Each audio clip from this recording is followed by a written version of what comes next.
War Eagle. War Eagle. I'm still getting used to these things, so I'm trying to do everything I can to see. Good afternoon and welcome.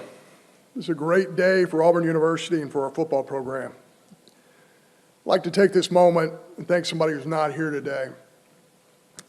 That's Quentin Riggins. Quentin Riggins, former president of the Board of Trustees and a former football player here at Auburn. He's somebody who sat by my side and listened to interviews. He was on planes, trains, and automobiles with me and really was very, very helpful throughout this entire process. I really appreciate him. And I also want to thank our Board of Trustee members that are here today. Their support means everything in the world to us. And I want to thank Dr. Roberts for his insight and leadership. I hope everyone at Auburn University understands what a great leader we have in our president, Dr. Chris Roberts.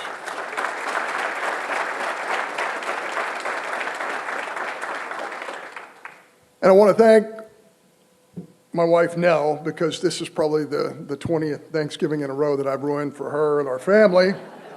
Love you, baby. And I want to thank the Auburn family, and most notably, our fans. The passion and support of our fan base is unlike anything I've ever seen or experienced throughout the country in college athletics. When we began this search 4 weeks ago, I was asked what characteristics we were looking for in Auburn's next head football coach. Somebody told me I would use the word edge 11 times. I think it was 13. What does that mean? We're looking for somebody who's highly competitive, somebody who has a blue-collar mentality, somebody who's hard-nosed, somebody who's intelligent, strategic, forward-thinking, a developer of talent, a program builder. That describes our next football coach, our new football coach, to a T. Early Sunday morning, when we offered Alex the position and this opportunity to Auburn, he accepted immediately. And during his first team meeting yesterday, he looked into the eyes of our football team and said, "This is a dream come true to be at Auburn." Winning organizations are built by those who want to be here. Alex Golesh wants to be at Auburn, and Auburn wants Alex Golesh to be here. His resume and life experience lines up perfectly with the Auburn creed. He has a spirit that's not afraid. He's not afraid to compete at the highest level of college football and not afraid of expectation. He's not afraid to tackle one of the most difficult schedules in college football year in, year out. He was not afraid to take on a massive rebuilding job at South Florida and go on to succeed at a high level. He took over a South Florida program that won a combined 4 games in 3 years, including the year before Alex got there when South Florida went 1-11. So essentially he took over a 1-11 football team before he got there. So that's 4 wins in 3 years before he got there, and 23 wins the following 3 years, with a 9-win season this year that could easily be a 10-win season if he was coaching in their bowl game. Alex Golesh believes in work, hard work. The past 20 years, he's climbed the ladder from student assistant to GA to assistant coach to coordinator to head coach. His story personifies the American dream. Coming to our country as a young boy, watching his parents start over and sacrifice to provide Alex and his brother with a better life. Alex saw their work ethic, and he made it his own. He's an elite recruiter with experience coaching both sides of the ball, both sides of the football. He has SEC experience. 4 years ago, his offense at Tennessee was ranked number 1 in the country. His quarterback this season threw for 3,000 yards and rushed for 1,000. To put that in perspective for all of you, that's been done 12 times in the history of college football. And the 11 other guys is an all-star list of quarterbacks, many of whom went on to play in the NFL. When you have success like that, you earn other opportunities to coach at the highest levels.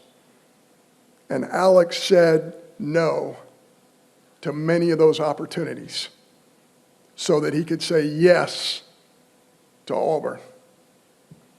We said it last month, Auburn is the best job out there.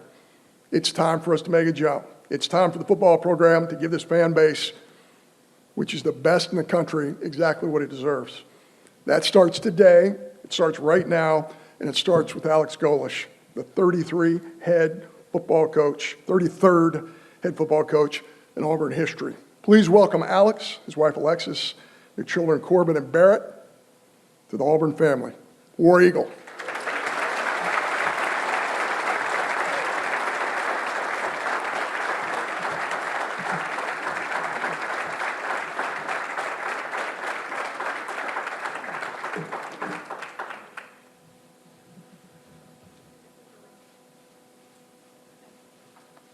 Flip it around, all right.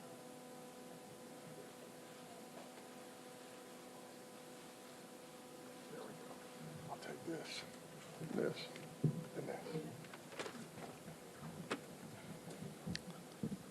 War Eagle. I am so humbled and so grateful to be standing in front of you today. It's been a fascinating, let's call it 35 hours. Been 24 hours on campus, so I can't tell you how appreciative my family is of the opportunity. I can't tell you how grateful I am to be standing here today. I want to thank Dr. Roberts for the warm welcome and the opportunity. I want to thank John for his integrity through the search, for him doing it the right way, for the timing of it all to work out the right way, and from the start to the beginning, doing it with the highest class and the integrity that he promised from the beginning he would do it with, and I'm grateful for that, John. The Board of Trustees for how quickly and rapidly we were able to go through this process, and for accepting me, I'm grateful to that. Lee Van Horn and the administrative staff that's worked for the last 24 hours. We took a little nap last night for about an hour and then right back at it. Everybody that was involved with the search, thank you for choosing me and this staff and my family to represent one of the most storied programs in all of college football. The Auburn Creed: work, hard work. I believe in Auburn and love it. John tells the story of my family coming to the U.S., and I told the staff, I hate talking about myself. I don't ever want to stand up here and talk about me. I want to stand up here and talk about this program, Auburn University, and more importantly, our players. For the next couple minutes, I'll go through it, and then from here on out, it'll be about the program, the team, and everything that Auburn University stands for. I want to thank the most important person in my life and my rock, and the one that allows me to go to work and, as she says, hang out and do football with my buddies. But this young lady that I've dragged all across the country for the last 16 years, and she's never once complained, never once said anything other than, I got it, I love you, you're going to go be great, and you're going to go win. And my wife, Alexis, she's a rock star. My kiddo, yeah.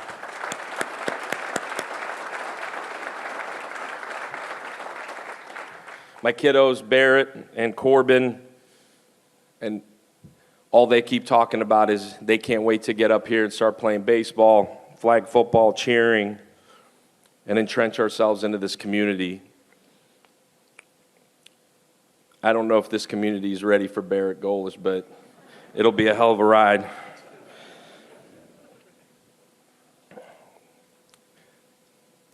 What you're going to get from me, from our staff, and as we get rolling, our players, is the hardest working, toughest, grittiest program in the entire country.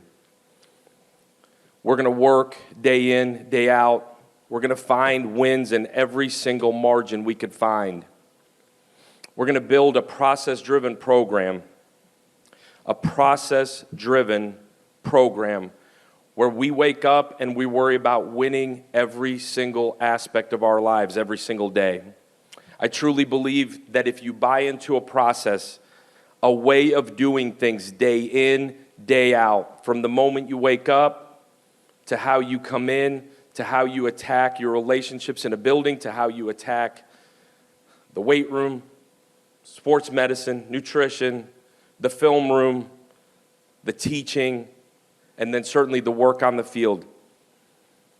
If you buy into eating right, sleeping right, hydrating right, outworking people in the things that nobody else sees, the end result will happen.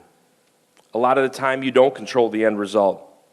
You control your daily habits, you control your daily process.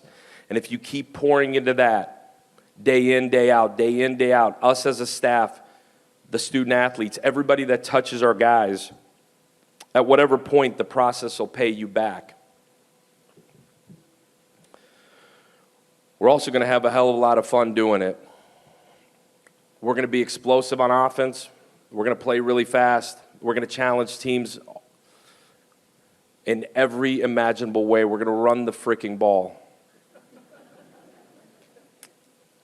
People around here like running the football, and I can respect it. We're going to be explosive. We're going to play really fast, and it's going to be a brand of football that's going to be fun to watch. Defensively, we're going to be just as fun to watch. We're going to be aggressive, create explosives, create negatives, create turnovers. We're going to be the most violent freaking team on the football field every single Saturday. We're going to be different on special teams. We're going to create explosives on teams. It's going to be a huge difference in why we win. We're going to outwork, outthink, and outprocess people across the entire country. I told the guys yesterday in our team meeting that at whatever point we're ready to be a player-driven program, player-driven. I think in my time, as I've gone through this journey, I've been involved at every aspect or at every level of this thing. The one thing that remains the same is when it's coach-driven, when it's driven, the culture, the standards of everything in the program is driven by the coaches, by the support staff. You max out. Whatever that number of wins is, you max out. When the standards are upheld within that locker room, within each position meeting room, in every aspect of their lives, when it's driven by the players, we'll bring a national championship here to Auburn University.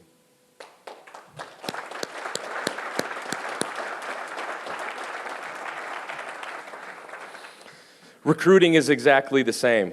We are rolling up our sleeves. We've been here for 24 hours, and we have gone to work. We're going to recruit this 250-mile radius harder than anybody in the entire country. The high school football within these 250 miles is nothing short of elite. I've been in this part of the country for a long time. I've recruited this part of the country for a long time. Our staff, as it all comes together, is going to have a giant footprint in this 250-mile radius around campus. We're going to identify, we're going to recruit, we're going to attack, and we're going to bring those guys right here to the Plains. And we're going to develop as hard as anybody ever has. The investment that's been made from the administration to go and attack every single part of the recruiting is phenomenal. Nothing short of phenomenal. We've got every resource known to man right here to be able to go attract, recruit, retain, and develop the best talent there is in the entire country.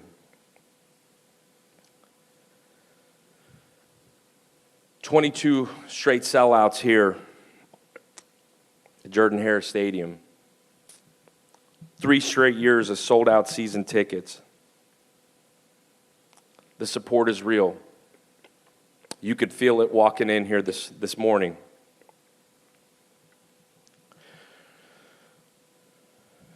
We're in a race against ourselves to give this elite fan base, to take these elite resources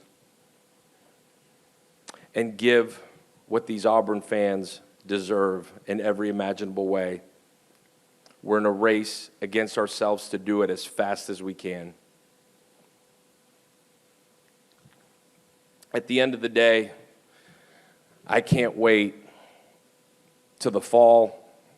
88,043 to cheer on our guys and give this fan base exactly what you deserve. I'm humbled, I'm honored, I'm so grateful to be here.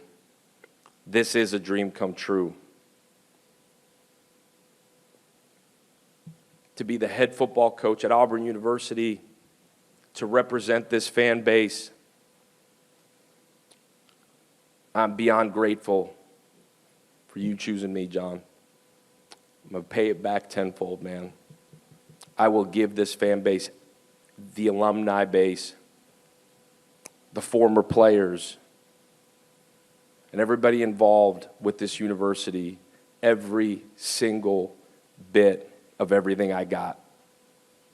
I'm grateful, I'm humbled, I appreciate you, and War Damn Eagle. Let's rock.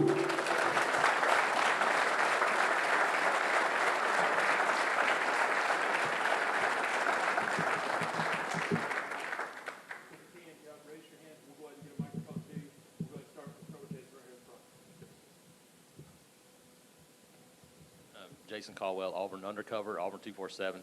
Alex, when you talk about your offense, you described it a lot, but just for fans that haven't seen it, a couple of words that when you come to mind when you think about your offense and what it does on the field, how would you describe it? Yeah, I would tell you the foundation of it is everything starts with the run. We find ways to run the football. We find ways to create matchups in the run game. Off of the run game sets up everything downfield in the pass game. We use the entire width of the field. We'll condense it, we'll expand it, and we use tempo to our advantage, put defenses to a disadvantage. Try to simplify what defenses can do, and we try to create one-on-one matchups with as much space as you imaginably can. That's the offense. Justin Ferguson, the Auburn Observer. You've talked in the past about being aggressive in all 3 phases, offense, defense, and special teams. Kind of walk through that and just how important it is for you to be a team and have a team that does that in every area, not just on the offensive end. Yeah, Justin, I think the most important thing from whether it's offense, defense, or special teams, it all has to complement each other. When you talk about complementary football, it's got to match. And the culture you build on all 3 sides of the ball, it has to match. So if we're going to be uber aggressive on offense, and by aggressive means calculated, that doesn't mean that you're doing things that are irrational or don't make sense, but if we're going to be uber aggressive, we're going to make defenses play on their heels, the defense has got to match. You've got to create extra possessions. You've got to create explosives. You've got to get the ball back to the offense. And the special teams have got to match. If you're going to be uber aggressive on offense and uber aggressive on defense, well, the special teams got to match. The special teams tie it all together. And as you look at what we've done throughout my time, whether it be as an offensive coordinator, special teams coordinator, or as a head coach, that's been the key. And I think as you build a culture within the program and you go into off-season training And they understand that the theme of what you do is that you're going to be aggressive. That's how you train in the off season. That's how you prepare in the off season. And everything you do within the program is just that. If we're going to play fast on offense, play fast on defense, play fast on special teams, we're going to train that way. And I think it's just truly becomes your foundation. It becomes the culture, quote unquote, of the program, that you're going to be aggressive. Hi, Coach. Rosie Langella with WSFA in Montgomery. How are you? I'm doing great, Rosie. Thank you. You're in the process of building your staff. You're adding people, adding Cody Burns. What is your plan on the defensive side of the ball? Will you keep DJ Durkin as the defensive coordinator? Yeah, so we've been here for 24 hours, Rosie, and obviously had a plan going in that we presented, and we're slowly but surely executing the plan. You mentioned Cody Burns, and Cody got the phone call at 2 in the morning. And man, you talk about excited. All Cody's talked about since the day that he joined our staff, would have been, I guess, 6 years ago, is how incredible this place is and what Auburn University has meant to his life. A lot of years of stories of play here, play there, what this stadium is like day in, day out. So Cody is going to be our associate head coach, and Cody has been by my side for so long and is as incredible as they come as a teammate for me, as a teammate for our staff, but elite teacher, elite man, and an elite football coach. So you talk about a guy that's happy to be here. I'm beyond excited to be able to be a part of bringing Cody back home, and he'll have pointers for me forever. The answer to the defensive side, I'm working through it. We've got a plan. We're working through steps to execute the plan. My hope is that in the next, call it 24, 48 hours, that it's finalized and we have some clarity with which direction we're going. But we're working through it. Hey, Alex. Nathan King, Auburn Undercover. Can you talk about your philosophy, what you learned with Coach Heupel at Tennessee, and how you approach that as a play caller, and what maybe you anticipate that looking like here at Auburn? Yeah. So I was with Josh at UCF prior to that, and I think the biggest thing from an offensive side when we went to Tennessee was the fact that we had to adjust. We had to change. This league is different. The defenses are different. Certainly the level of the talent is different. The packages you get are different. Third down looks like a completely different world in this league. And Josh had been in it, forced us to change and evolve. And I think that was probably the biggest growth for me offensively that I made as a play caller, was just, one, understanding that it's going to be different, but forcing us to change and adjust. And the same thing happened when we went to the University of South Florida, is that we had to change and adjust. Different brand of football, different defensively, different in terms of what you're seeing. I think the unique thing with the offense specifically is you have to continue to evolve as people figure out exactly what you're doing. And I think that's what's been awesome about the offensive staff we're bringing in, is with Cody Burns, and as other names here come out, guys that are elite at adjusting and changing and evolving as one, time goes, but two, who you're playing goes. In terms of the play calling, it's going to continue to be what it has been here the last couple of years. At the University of South Florida, we've got an offensive staff that's going to be absolutely elite. Large chunk of which is coming with, and those guys will absolutely crush, and our offensive coordinator will call plays, and everybody else in that room will have a ton of input. And I'll be honest with you, even going back to the Tennessee time, it's always been a collaborative effort. Our offensive line coach is crazy involved, receiver coach crazy involved, quarterback coach crazy involved. We got young coaches that are crazy involved, and when you get into a game, there's so much conversation in between drives.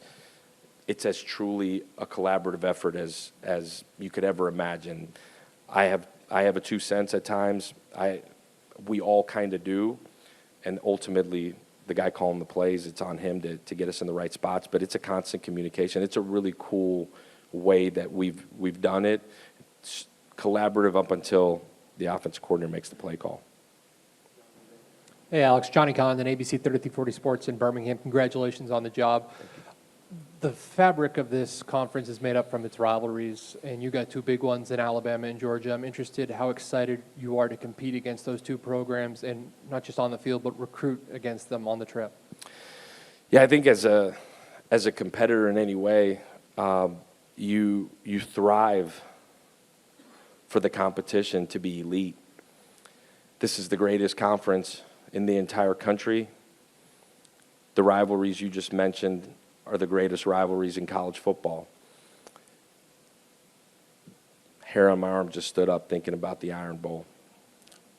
I absolutely can't wait to be back to being a part of rivalries like that. It's, like I said, man, goosebumps. That's what you live for. If you're any sort of competitor, if you're in this game, that's what you live for, and we'll be ready to rock. Dan Peck, ESPN 106.7 and the Auburn Observer podcast. John Cohen mentioned your experiences at Tennessee and South Florida turning around programs that had struggled before you arrived. What did you learn from that, and how does that apply, and what needs to go right over the next few months to do something similar here? Yeah, that's a great question. So for whatever reason, the good Lord's blessed me with being a part of staffs that have come into situations going all the way back to the University of Toledo in my first full-time job, going into situations that weren't great when we got there and being a part of the rebuilding. When I tell you, you learn the good with the bad, every aspect of those experiences is what you build on that gives you the confidence to go do this at this level. What you learn is you have to have a plan, and you have to live by the plan, stick to the plan, and more importantly than having the plan, you better be able to make corrections to the plan. I think the experience is what allows you to be confident going into it. You mentioned the last two places, drastically different timing-wise, drastically different eras in college football. I think where I gained confidence from both of those experiences is I was heavily involved in the Tennessee one simply because obviously being in a coordinator role, but the timing of it. It was as unique of a situation as you can imagine, getting there at the end of January, the transfer portal closed, as crazy as you can imagine, and navigating that process.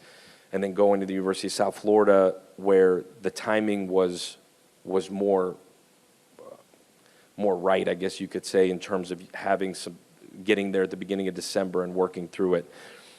I think the one thing that doesn't change is this. You have to be able to identify the immediate roster and figure out really, really quickly who fits. And by fits, I don't mean offensively, defensively, or special teams, but truly who wants to be there? Who is at least got a chance to buy in to what you're doing? Understanding that when you come into a situation where the success wasn't flowing, change has to be made. And I think ultimately, I told the guys yesterday that the change is inevitable. What they choose to do with the change is their choice. And identifying who wants to be here, making sure it matches who and what this program is truly going to be about. And by that I mean what the standards of this program are. And then being able to bring your staff in as quickly as you can, not too fast. You want to make sure you get the right people, but bringing in your staff as fast as you can and immersing the players with your staff. At the end of the day, you have to have the plan coming in, be able to adjust with it, and we're on our 23 of the plan right now. Hey, Alex, Justin Hookinson, AuburnSports.com, On3 Sports. The last couple of years, Auburn's lost a lot of games close, a lot of games in the fourth quarter that they could have won, and they lost most of them. Obviously, you weren't here for the specifics of that, but like, what's your perspective on what it takes to get over the hump, what it takes to consistently make winning plays when it matters, and the difference of just being close versus actually making those plays consistently and winning? Yeah, I think the biggest thing when you talk about closing out games, finishing, is a mindset. You train year-round in our sport for 12 guaranteed opportunities, and you fight your tail off for 13 and 14 and 15, and gosh darn it, 16. The mindset that has to be built, the level of accountability that trains discipline within a program is what prepares you for the fourth quarter. You have to train it. We're going to train the fourth quarter part of what you do starting the very first second that we start in January with our guys. And it starts with winter workouts into spring, certainly into summer, and what that looks like in terms of training discipline day in, day out. And then fall camp is the final piece of that. But you train discipline daily to be able to go finish in the fourth quarter. That piece of it is simply who wants it more. There's obviously a scheme part of it. There's certain things and margins that you've got to be able to go win. Finishing in the fourth quarter is a mindset. This game is still a one-on-one game. You got to want it more than the other guy, and you got to train it. And we've got to train it better than anybody in the country.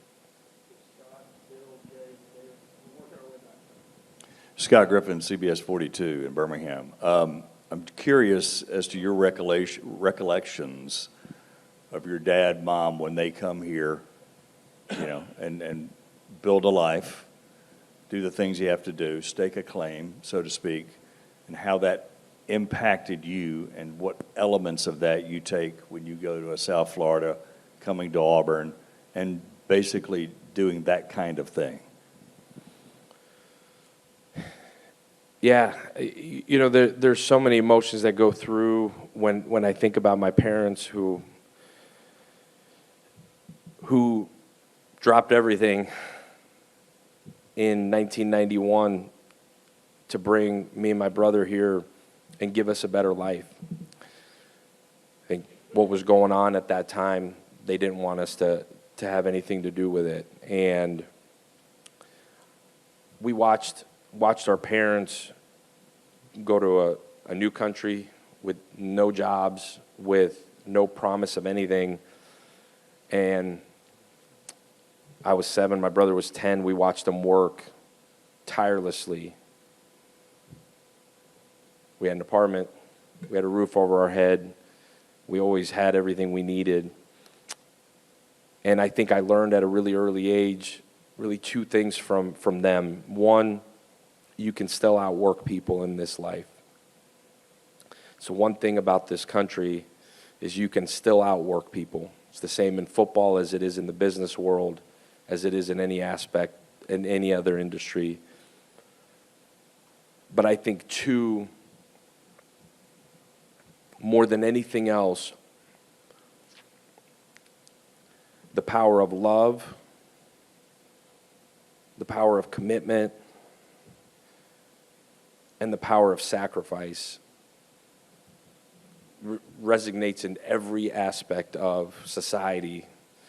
If you just go out, work people, and you love on people, give more of yourself than you ever take, you could change people's lives. And ultimately, amongst all of the craziness in college football, the one thing that hasn't changed is these young guys still want somebody to love them, help them get better, help develop them, and know that somebody cares. Build a level of trust that they'll do anything for you because they know you'll do anything for them. And that's what I learned from my parents. Bill Cameron, ESPN 106.7 here in Auburn. You spoke to it a little bit, but the calendar right now is crazy. Talk about prioritizing with staffing, retaining players, preparing for the transfer portal, and oh, by the way, signing period starts in less than 48 hours. Is that it? I don't know. There's probably more. And we'll eat after that. Yeah, again, I think the most critical thing, and it was asked earlier, is to have a plan going in and give John credit and his search committee. They wanted to know the plan. And we've got an incredible support staff that's helped put this plan together, but when I tell you minute by minute, we're getting close, minute by minute, we've got mapped out the entire 6 months as we go forward. These first really 7 days are as critical as anything else. You're right. Hiring a staff, recruiting for signing day Wednesday. I think more important than any of that is meeting with our current players here and truly, a lot of these guys we know, a lot of these guys are in the same footprint that we've been in for a long time. So a lot of these guys, in some capacity, you know, somebody on our staff knows through the recruiting process from the beginning, but some of them you don't. And so that is the priorities, our current players here, which is why the first thing we did when I got in, was went and talked to our players. From there, the class that's committed and maybe wavering a little bit, working through that part of it, working through the guys that we had been recruiting at the last place that are maybe committed elsewhere, trying to make sure that Wednesday is the very best that it possibly can be. And then lastly, as you get a break in between using the restroom and trying to eat a Dorito, you're trying to finalize hiring a staff. And all of that, you're truly bouncing back and forth. But again, I think the most important thing, and I can't say this enough, is the current players that are here. Because these are the guys that have the most immediate choice to make right now, is either I'm going to stay here and keep with it and build something really, really special, or, man, I don't know if this is for me, but I think my most important priority is our current players. That, not to me, but to whoever said, I'm coming to Auburn, and I'm part of this Auburn family, and I want to do this the right way here. So now everything else comes after that. But that's pretty much it. Hey, Alex, congratulations on the job. Davis Baker, WSFA in Montgomery. Quarterback play has been inconsistent here at Auburn over the last couple of years. Why have you had so much success with your quarterbacks, and what do you make of the room so far, just your initial thoughts? Yeah. I think quarterback play is so much about putting a system together that fits the quarterback. I think so much in college football is about, man, we run a system, this is what we do, and this is how we do it. I think elite coaches can say, man, this is the best quarterback that we got, and now let's tailor a system to him. And it's truly the same for every other position, is making sure that you're fitting your system around the quarterback. I think that's what's so unique about what we do offensively. You really study us and you look at what we do, it's not, we talked about being able to adjust earlier, but it's not plug and play. What we do schematically changes year to year. It grows as the year goes, as the quarterback grows. It grows as you have injuries potentially, and you've got to be able to adjust personnel settings. It's always going to be about players, formations, plays offensively. The quarterback is certainly the most critical piece of that. We've been fortunate to have high-level quarterbacks, I don't know, the last 10 years or so that have played for our staff. I think part of that is recruiting the right guy. Part of that is elite development at that position. And the two guys that are coming in to work with the quarterbacks are the best I have ever been around, which is why they're coming to Auburn. And I think fitting a system around whoever ends up being the one, and then ultimately the 2 and the 3, will be absolutely critical to our success this fall. You look at a room that's uber talented, young in some ways, experienced in some ways, and as we work through and navigate truly who wants to be here, who wants to continue in their development under this coaching staff. I think we'll have more clarity here in the next, I would say, week and a half in terms of that. We've met with a majority of the guys that are here. We're going to finish here this morning and then really try to make some decisions in terms of who wants to be here, who truly doesn't want to be here, and then we'll figure out how to attack the room after that. Jay with auburnsports.com, Auburn on 3. My question to you is, do you like to play golf? So it's a setup question. Been here long enough to know that. So my little man, Barrett, loves golf. And Corbin used to, and she's now super into cheerleading and flag football, so she's just doing it as a hobby now. And my wife is an elite golfer. I like football more than golf.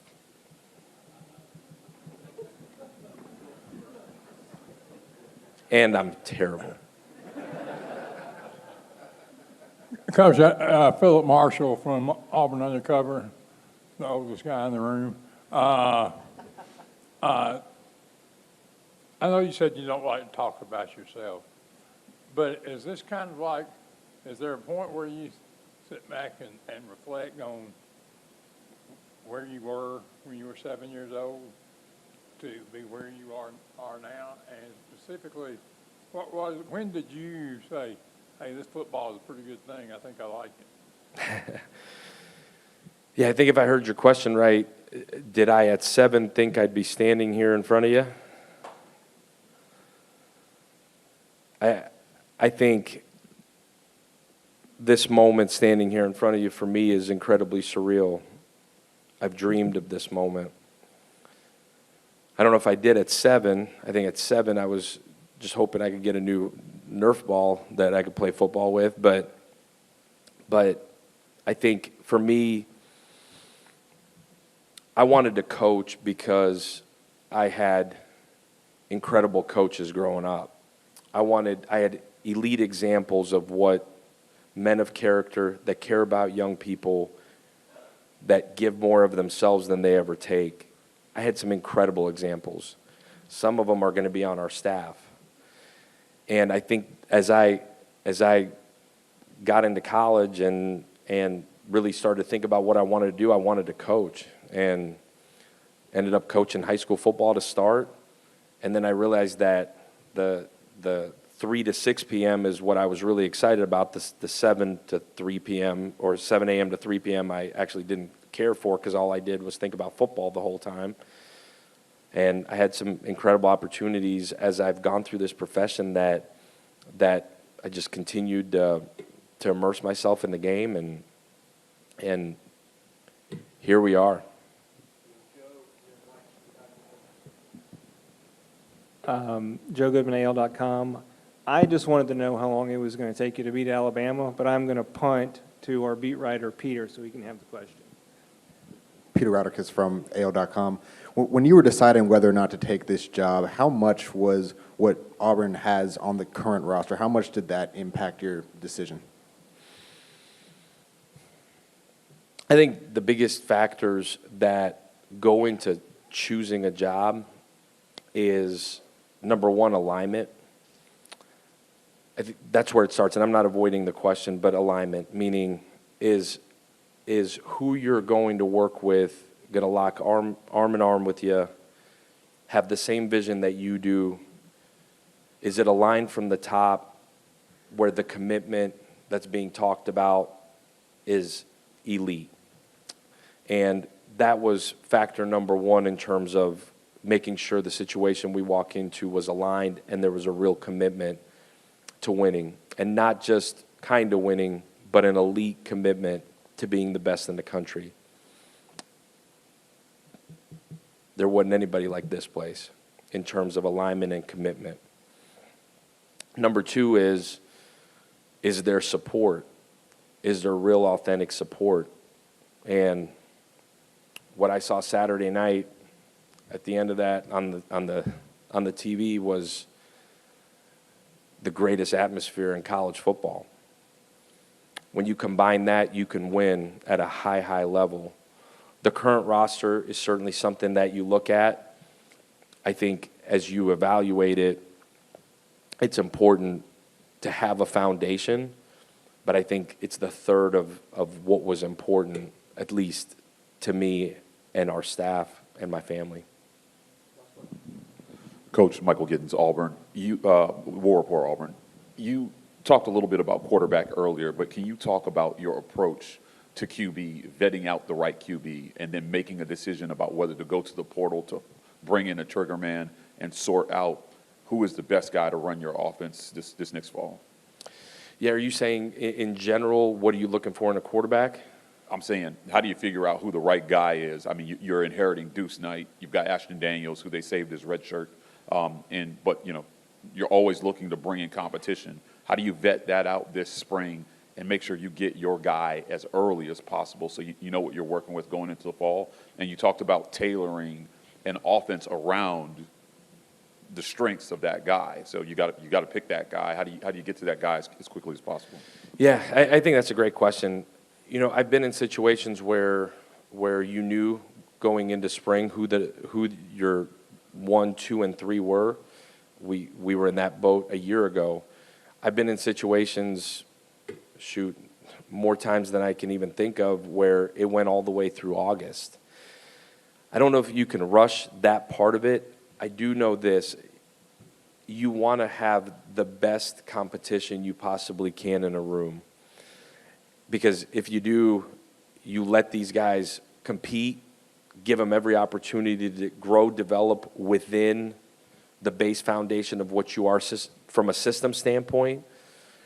And then you pick the guy that you feel like gives you the best chance to win. And there's so many factors that go into that. There's obviously the mental side of it, like who can process it faster than anybody else. There's obviously the physical component to it. And I'm not telling you anything you don't know, but I don't think you can rush that part of it. There's some talented dudes sitting in that room. They have tape, certainly at this level. We're evaluating it like crazy. We evaluated it coming in. I think the biggest thing that we've got to figure out right now is the competition part of that. Are you going to add somebody else? Are you going to add multiple people?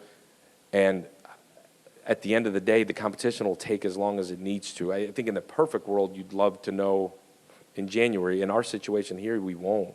And you probably won't till August, I would imagine, unless spring ball carries out in such a fashion that you'll know. Thank you, guys. War Eagle.